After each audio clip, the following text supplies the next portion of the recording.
अहो मंडळी, तुम्हाला सुद्धा उन्हाळ्याचा कंटाळा आलाय का?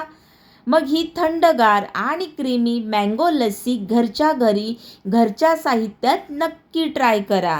नमस्कार, दीपालीज मेजवानी या मराठी यूट्यूब चॅनलवर तुमचे खूप खूप खूप मनापासून स्वागत.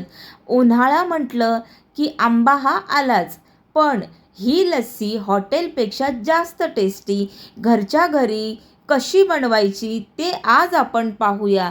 इथे अगदी कमी साहित्य आहे आपल्याकडे. तर आंबा आहे, हापूस आंब्याचे काप घेतलेले आहेत, 1 वाटी घट्टसर असं दही आहे, 2 चमचे इतकी साखर घालणार आहे. तर या मिक्सर जारमध्ये आपल्याला सुरुवातीला घट्टसर असं हे दही घालून घ्यायचं आहे. दही मात्र घट्टसर असंच वापरा, यामुळे आपल्या लस्सीला छान बाहेरच्या सारखा दाटसर आणि क्रीमीनेस असं आपल्या लस्सीला येईल. त्यामुळेच आपल्याला हे दही घट्टसर पाण्यासारखं असं दही अजिबात वापरू नका. तर दही संपूर्णपणे आपल्याला हे ओतून घ्यायचं आहे. त्यानंतर यामध्ये साखर घालून घ्यायचे आहे आणि साखर ना तुमच्या आवडीप्रमाणे कमी किंवा जास्त करू शकता. इथे आंब्याचा पल्प मी अगोदरच काढून घेतलेला आहे, तर हा सुद्धा आपल्याला मिक्सर जारमध्ये ओतून घ्यायचा आहे आणि थोडंसं पल्प ना डेकोरेशनसाठी आपल्याला वरून वापरणार आहोत. तर थोडंसं मी इथे काढून ठेवलेलं आहे.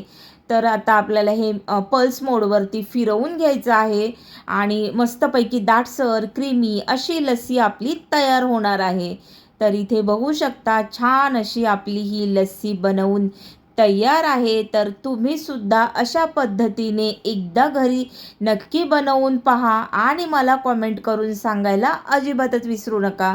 अगदी थंडगार क्रीमी जशी बाहेर मिळते ना, अगदी तसं टेक्स्चर आपल्या या लस्सीला आलेलं आहे, तेही घरच्याच साहित्यात. एकदा ट्राय करा. आवडल्यास मला कॉमेंट करून सांगायला विसरू नका आणि हा व्हिडिओ जास्तीत जास्त शेअर करा. तुमचे मित्रपरिवार, नातेवाईक यांना देखील पाठवायला अजिबात विसरू नका.